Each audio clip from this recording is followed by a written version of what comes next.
Hi guys, welcome back to my channel Kalai life style. இன்றைக்கி என்ன video பார்க்க போகிறோன்னா சோம்பேறி சிக்கன் எப்படி செய்கிறது அப்படிங்கிறத தான் பார்க்கலாம் வாங்க. ஏன்னா அன்றைக்கி நான் சோம்பேறித்தனமாக தான் செஞ்சுன்னு இருந்தேன், ஈஸியாக செஞ்சு முடிச்சிட்டேன். வாங்க எப்படி செய்கிறதுன்னு பார்க்கலாம். சிக்கன் வந்து ஃப்ரிட்ஜில் இருந்துச்சு, அதை எடுத்து க்ளீன் பண்ணி கட் பண்ணுறதுக்கே 1/2 hour ஆகிடுச்சு.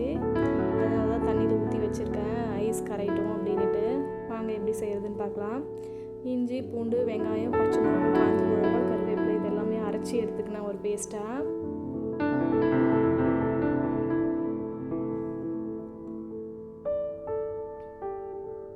மண் சட்டியில் தான் இன்றைக்கி குழம்பு வைக்க போகிறேன். மண் சட்டி நல்லா சூடு ஏறினதும் ஒரு குழிக்கரண்டி எண்ணெய் ஊற்றிக்கலாம். எண்ணெய் நல்லா சூடு ஏறினதும் ஸ்பைசஸ் எல்லாம் ஆட் பண்ணிக்கலாம். பட்டை, கிராம்பு, ஏலக்காய் அதெல்லாம் நல்லா வதக்கி விட்டுட்டு ஒரு கொத்து கருவேப்பிலை சேர்த்துக்கலாம்.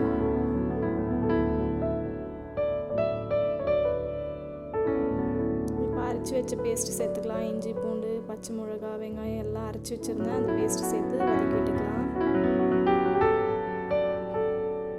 நல்லா வதங்கி எண்ணெய் பிரிஞ்சு வந்துடுச்சு. இப்போ மசாலா ஐட்டம் சேர்த்துக்கலாம். மஞ்சள்தூள், மிளகாத்தூள், கரம் மசாலா, மிளகாத்தூள் எல்லாமே.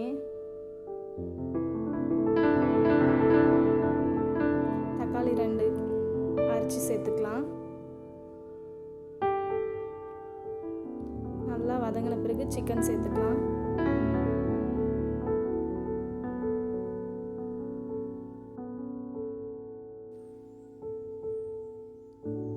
நல்லா வதக்கி விட்டுக்கலாம் சிக்கனை.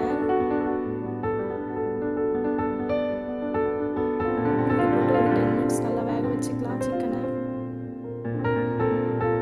ஒரு பாதி ஸ்டேஜ் வெந்து வந்துடுச்சு. இப்போ தேவையான அளவு தண்ணி சேர்த்துக்கலாம். இதில்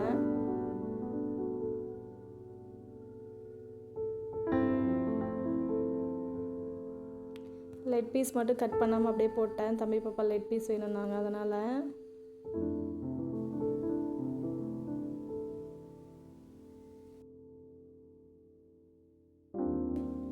சிக்கன் குழம்பு ரெடி. இதுக்கு சைட் டிஷ் வந்து சப்பாத்தி தான் செஞ்சுருந்தேன்.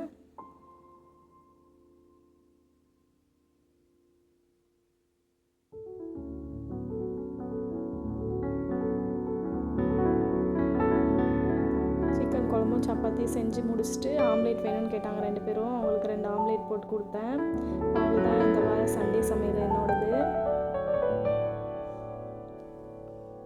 ஓகே ஃப்ரெண்ட்ஸ், பாய். லைக் பண்ணுங்கள், ஷேர் பண்ணுங்கள், சப்ஸ்கிரைப் பண்ணுங்கள். மறக்காமல் பெல் ஐக்கானையும் கிளிக் பண்ணிக்கோங்க. நிறைய பேர் வீடியோ பார்க்குறீங்க, சப்ஸ்கிரைப் பண்ணிவிட்டு பாருங்கள் ஃப்ரெண்ட்ஸ்.